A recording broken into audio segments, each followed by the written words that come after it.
라디오 전망대 경제 읽어주는 남자.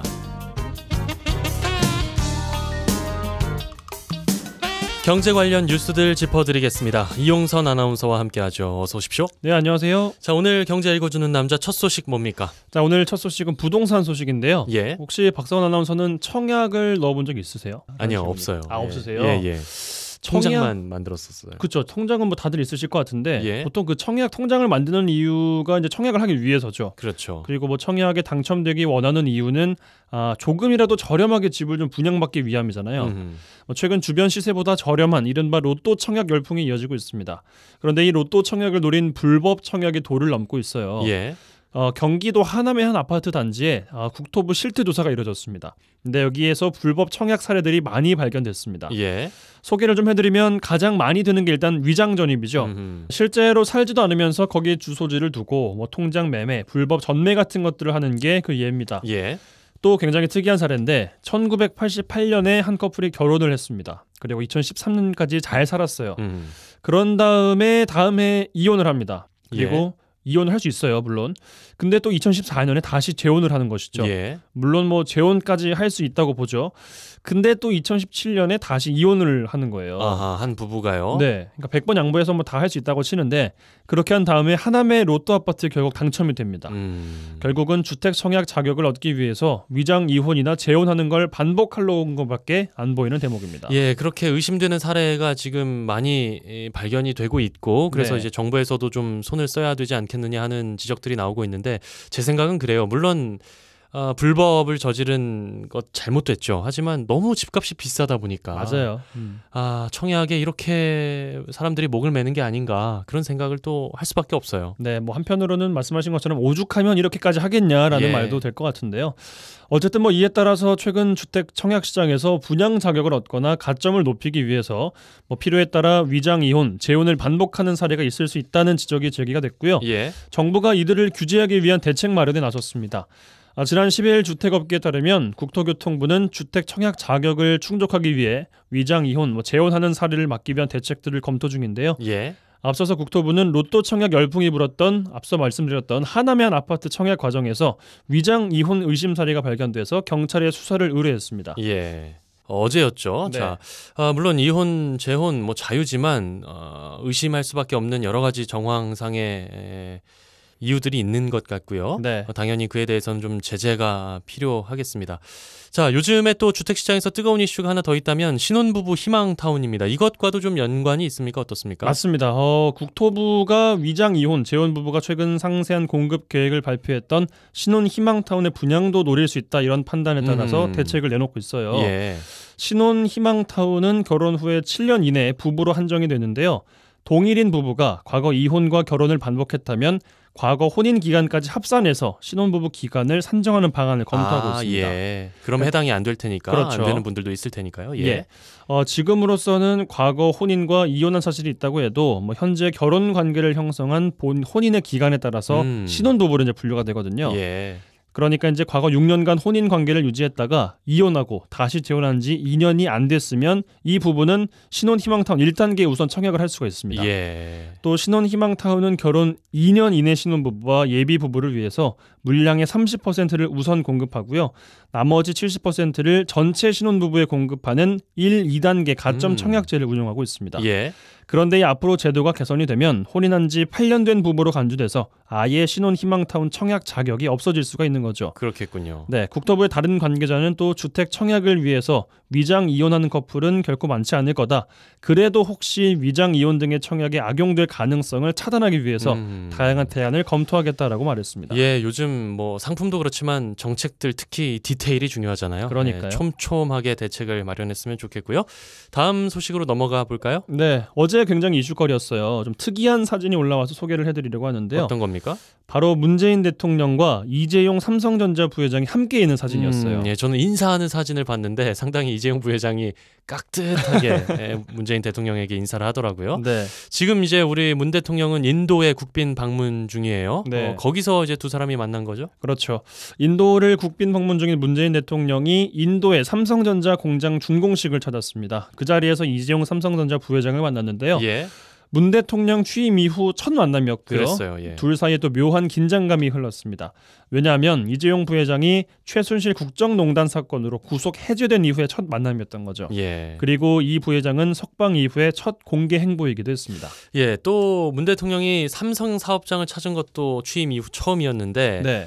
행사 직전에 대기실에서 문 대통령이 이 부회장을 따로 불러서 이야기를 좀 나눴다면서요. 엄밀히 얘기하면 독대는 아니었고요. 예. 홍현철 삼성전자 서남아 담당 부서장도 함께 불렀습니다. 그렇군요. 그렇게 5분가량 이야기를 나눴는데요. 청와대에 따르면 이 자리에서 문 대통령은 일자리 얘기를 꺼냈다고 해요. 예. 이 부회장에게 노이다 신공장 준공을 축하한다. 음흠. 그러면서 한국에서도 더 많이 투자하고 일자리를 더 많이 만들어달라고 말을 했습니다. 예. 이에 이재용 부회장이 대통령이 멀리까지 찾아와줘서 여기 직원들에게 큰 힘이 됐다. 감사하고 더 열심히 노력하겠다라고 답했다고 하고요. 예. 이후에 이어진 준공식에서 문 대통령은 삼성전자의 노이다 신공장에서 생산한 스마트폰이 중동과 아프리카 등 제3국 수출로 이어져서 한국과 인도 간의 경제 협력에 결실이 커지길 기대한다고 말했습니다. 예, 두 사람의 만남을 두고 여러 가지 해석들이 지금 나오고 있는데요.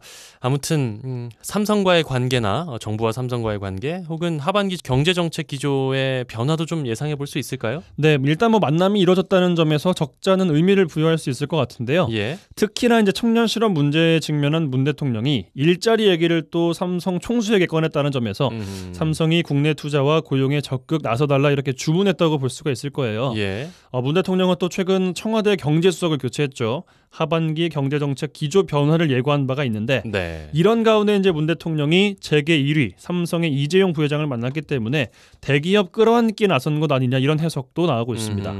또 실제로 삼성전자의 눈에 띄는 투자나 고용이 이뤄지면 국내에서 다시 만남이 또 이뤄질 수도 있을 거고요. 예. 다만 문 대통령이 바다 건너서 해외에서 모디 총리가 함께한 3자 형식으로 만난 것은 이번 만남에 대해서 부정적일 수 있는 일각의 비판을 의식한 걸로 보입니다. 그렇죠. 자, 끝으로 한 가지 소식 더 듣겠습니다. 최저임금 관련 소식이죠? 네, 내년도 최저임금을 정하는 시즌이 왔습니다. 벌써 그렇게 됐네요. 그렇죠. 올해 최저임금이 7,530원이죠.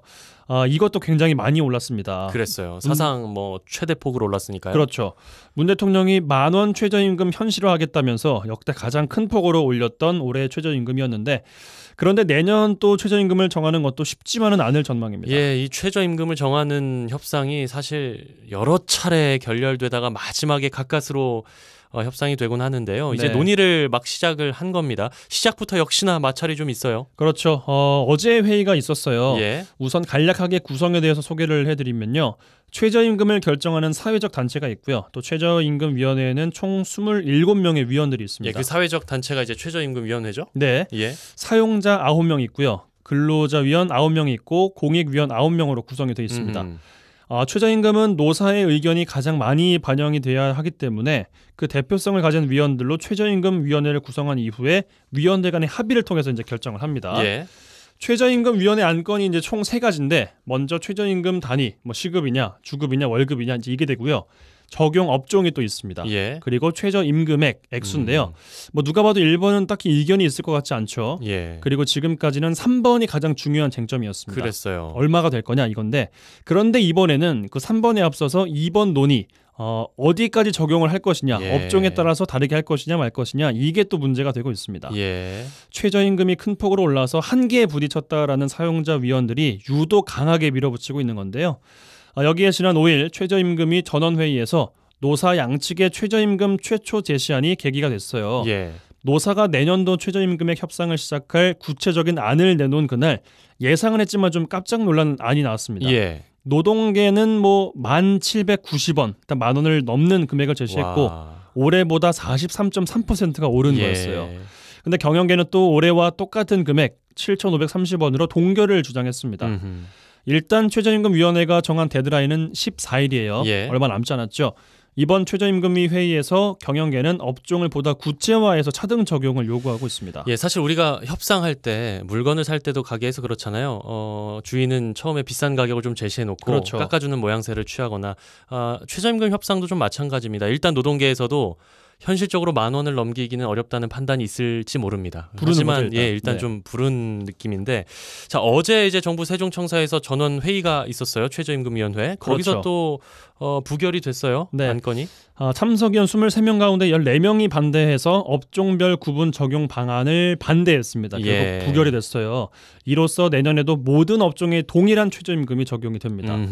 이에 사용자 위원들은 표결 결과에 반발해서 전원 퇴장했고요. 그러니까 이제 사용자 측에서는 일부 업종에서는 좀 최저임금을 적용할 수 그렇죠. 없게끔 유예를 해달라, 뭐 이런 제외를 해달라, 네. 이런 의미죠. 그러니까 쉽게 이야기를 좀 드리면 그 편의점 같은 곳에는 좀 부담스럽다 이거예요. 그렇죠. 그러니까 골목 상권에서는 너무 최저임금이 많은 거 아니냐. 이래서 업종별로 좀 차등을 해서 적용해야 되는 거 아니냐. 이런 이야기입니다. 또 이들은 소상공인에 대한 대책이 없이 일률적으로 임금을 정하는 건 불합리하다. 같은 맥락이죠. 예.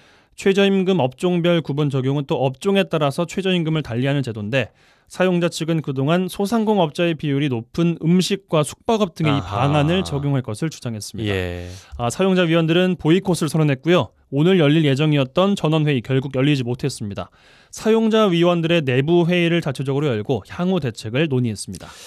작년에 아무래도 이제 최대 폭으로 인상이 됐고 문재인 정부가 출범하면서 노동계의 입장을 그래도 좀 대변해 주려고 구현해 주려고 노력을 했기 때문에 사용자 측에서 계속 불만이 쌓여왔단 말이죠. 그렇죠. 그래서 이번 협상에서는 글쎄요, 결과를 지켜봐야 되겠습니다만은 받아들여질지 아닐지는 잘 모르겠지만 조금 힘이 실릴 수도 있을 것 같고요. 아무래도 너무 강하게 나오고 있기 때문에요. 그렇습니다. 좀 지켜봐야 될 것 같습니다. 자, 이용선 아나운서와 함께했습니다. 고맙습니다. 고맙습니다.